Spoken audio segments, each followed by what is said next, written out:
couldn't be better. In the back, that hear what the girls are saying up at the front door.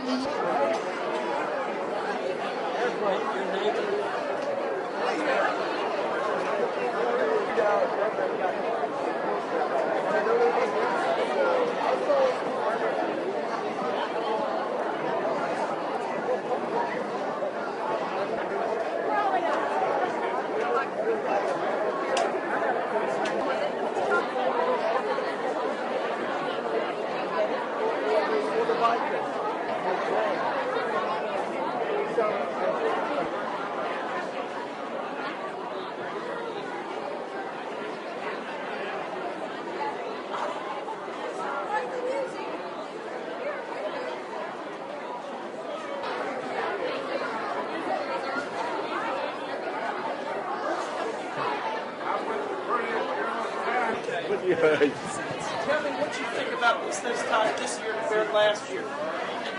I think it's a good year this year, and I've enjoyed it. I enjoy every day of my life, and I thank the Lord every day He lets me get out of bed, and I think that I know all these good-looking young girls.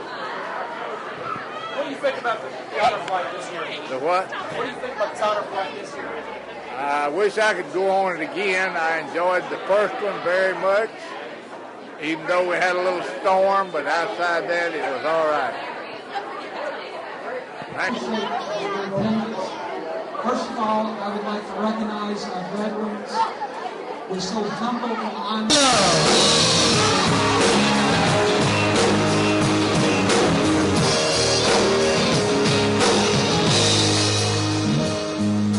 What's up, man?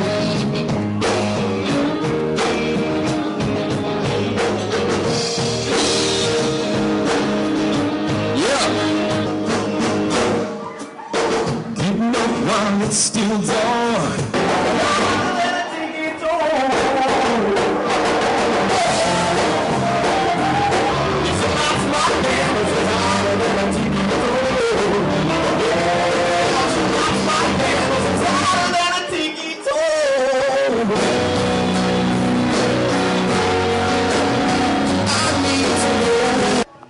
First of all, your name?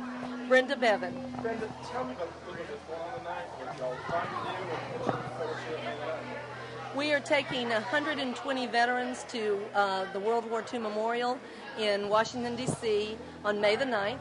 And we did this once before on May 31st last year. We took 94 World War II veterans to see the World War II Memorial. And tonight is just a fundraiser, and we have tons of kids here and all of our World War II veterans who are going on our trip, the future trip and the past trip. What's the kind of goal you're trying to get as far as money and everything else to make the trip go? Right now, what we need is about $20,000. We have the rest of the money for the plane and all. So we're looking at, over the next couple of weeks, earning about $20,000. Yes, we have a big aircraft. We are not leaving one single veteran behind this time. Last year, we had some signing up at the end, and we could not get them on the flight. And this year I said there's not one that wants to go that will not be on that flight when we go on May 9th. What type of aircraft? We have it's a Continental flight, and we went with Continental before, and they treated our gentlemen just like kings, which is how they should have been treated. But on this flight, we have it's a 757-800 that holds over 200 people. So. Definitely. What about the challenge this time trying to raise the way the economy is trying to raise the funds? We've been everyone pretty much seeing since last time how easy it is. Yeah, it's a little more difficult raising the funds this year, but we had quite a bit. We had some left over from our last trip, so that improved the situation. We didn't have to start from square one this time, and but people are still very generous. They're opening up their pocketbooks, and this isn't a political issue at all or anything. This is something that's just the right thing to do, and we waited too long to build that monument. Found any extra cash and never brought the weatherman this year? Yeah. The last year trip, we had this horrible storm that hit us, but every single veteran that went with us last year, not one of them complained. And this year when I was just talking to one of them, I said, well, I hope we don't have the rain. And he said, oh, they'll miss half the fun if we don't have that storm this time. So that was their attitude throughout the whole time. Your name? Rachel Slode. Rachel, spell your last name. SLOAD. Rachel, the school now. Which school are you with? I'm at Montgomery High School. I'm a senior. Senior, and this is what, senior, basically all the schools are together this year, or what? Yes, it was a lot of like everyone just pitching in. Miss Bevan and Mr. McFadden, you know, they had Barry Michael come up and say that they were going to do a concert, so they like asked for our backup, and we were there. What about, tell me some of the things. What was some crazy stuff going last year? Way to raise funds. What about this year? We had a class competition at the high school, and it was between freshmen, sophomore, juniors, and seniors, and we dressed up all throughout the weekend, red, white, and blue. It was like a patriotic thing, and the winning class brought in over $1,000, and our total was like a little bit over $4,000 just from the high school, so. What about the teachers? The teachers, yeah, they do the jeans again. They like not having to wear their slacks and stuff, so they'll bring in $1 to, you know, just wear their jeans on a comfy day, and it's good for them and good, you know, to raise money, so. What do you think of these guys ready to make the trip this time around? I think they're really excited.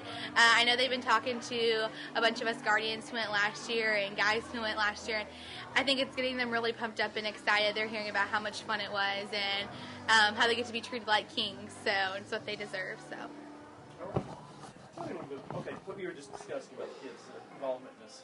Well, what's different about this is that when you look outside, we're in a room right now, but out on the dance floor and all, there are kids of all ages here from our area.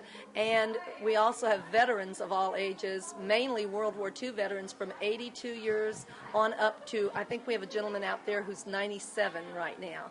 And I don't know of any other area where it's tied together like this, where you have so many kids come out to support a fundraising effort to send World War II veterans someplace instead of sending themselves. And I think that's what makes the difference in this program over any other that I've seen. The inception of this thing. Tell me a little bit at the beginning, and what got you going on this, and how it just took off from there. Well, actually, I was watching a television show of some area that had done it other than Texas, and I called in, and they told me that it was about time they heard from Texas.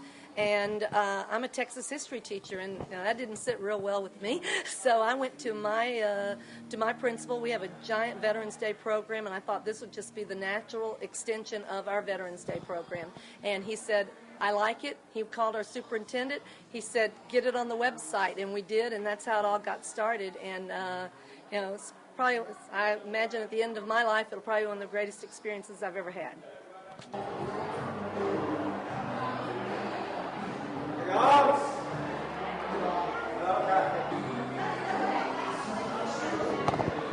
Ready? I'm going to go too. All right.